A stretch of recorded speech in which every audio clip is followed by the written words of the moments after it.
వ్యాఖ్య న్యూస్. ఉమ్మడి గుంటూరు జిల్లాలో పరామర్శల పర్వం కొనసాగుతోంది. ప్రతిపక్ష పార్టీ నేతల ఇళ్లకు ఇతర ప్రాంతాల నుంచి వచ్చే నాయకుల తాకిడి పెరిగిపోయింది. అంబటి రాంబాబుతో మొదలైన ఈ ఓదార్పు యాత్రలు బొల్లా వరకు కొనసాగుతున్నాయి. అక్రమ కేసులు పెట్టడంపై ఆగ్రహం వ్యక్తం చేస్తూ తమ నేతల కోసం యాత్రలు కొనసాగిస్తున్నామని విపక్ష వైసీపీ అంటుంటే, పొలిటికల్గా ప్రజల్లో ఉండేందుకు ఈ యాత్రల్ని ఉపయోగించుకుంటున్నట్లుగా అధికార పార్టీ ఆరోపిస్తోంది. ఉమ్మడి గుంటూరు జిల్లాలో 2026వ సంవత్సరం పరామర్శల ఏడాదిగా మిగిలిపోనుంది. మొదటి 6 నెలల కాలంలోనే ముగ్గురు ముఖ్య నేతలను పరామర్శించేందుకు ఇతర ప్రాంతాల నేతలు క్యూ కట్టారు. వైసీపీ నేతల పరామర్శల యాత్రపై జిల్లాలో చర్చ జరుగుతోంది. ఈ ఏడాది జనవరి 31వ తేదీన అంబటి రాంబాబు ఇంటిపై దాడి జరిగింది. అయితే సీఎం చంద్రబాబుపై అనుచిత వ్యాఖ్యలు చేశారంటూ ఆయన ఇంటిపై టీడీపీ కార్యకర్తలు దాడి చేశారు. ఆ తర్వాత పోలీసులు అంబటి రాంబాబును అరెస్ట్ చేయడం, 18 రోజుల పాటు జైల్లో ఉంచడం జరిగింది. ఆయన అరెస్ట్ అయిన దగ్గర నుంచి అంబటి రాంబాబు ఇంటికి వైసీపీ ముఖ్య నేతలు క్యూ కట్టారు. మొదట ఆయన కుటుంబ సభ్యులను పరామర్శించిన నేతలు ఆ తర్వాత ఆయన్ను పరామర్శించడానికి గుంటూరుకు వచ్చారు. ఈ పరామర్శల పరంపర దాదాపు నెల రోజులకు పైగానే జరిగాయి. వైసీపీ నేతలతో పాటు కాపు కుల సంఘాల నేతలు కూడా ఈ పరామర్శల యాత్రల్లో పాల్గొన్నారు.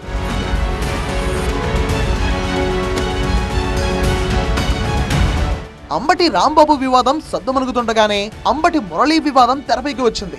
మామిళ్లపల్లిలో రైతుల గోడౌన్ను సీజ్ చేసి అక్రమ కేసులు బనాయించారంటూ వైసీపీ నేతలు ఆందోళన బాటపట్టారు.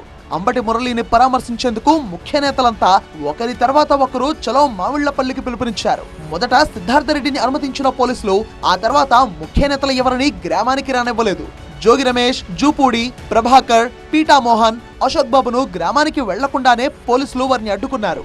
గోడౌన్ను అధికారులు ఓపెన్ చేసేంత వరకు ఈ పరామర్శలు కొనసాగాయి. ఈ మధ్యలోనే వైసీపీ సీనియర్ నేత మాచర్ల మాజీ MLA Pinnelli Ramakrishna Reddy Nellore central jail నుంచి విడుదలయ్యారు.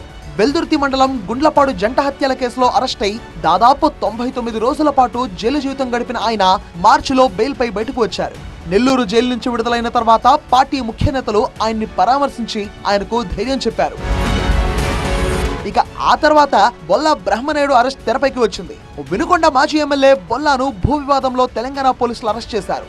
ఆయన విడుదలై వచ్చిన తర్వాత ముఖ్య నేతలంతా ఆయన ఇంటికి క్యూ కట్టారు. నర్సరావుపేటలో ఆయన్ను పరామర్శించేందుకు వైసీపీ నేతలంతా హాజరవుతున్నారు. అక్రమంగా బొల్లాను అరెస్ట్ చేశారంటూ విమర్శలు చేశారు. తమ నేతలకు సంఘీభావం తెలపడంతో పాటు ధైర్యం చెప్పడానికే పరామర్శల యాత్రలు కొనసాగుతున్నాయని వైసీపీ నేతలు అంటున్నారు. ప్రభుత్వం అక్రమంగా తమ నేతల్ని అరెస్ట్ చేస్తుండడాన్ని ప్రజల దృష్టికి తీసుకురావడమే ఈ యాత్రలో ముఖ్య ఉద్దేశం అంటున్నారు నేతలు.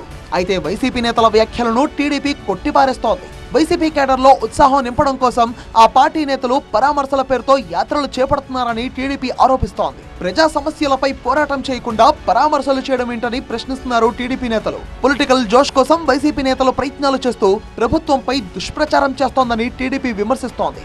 అయితే ఈ యాత్రలకి ఇంతటితో ఫుల్ స్టాప్ పడుతుందా, లేక రానున్న రోజుల్లో మరిన్ని యాత్రలు కొనసాగుతాయా అనేది చూడాల్సి ఉంది.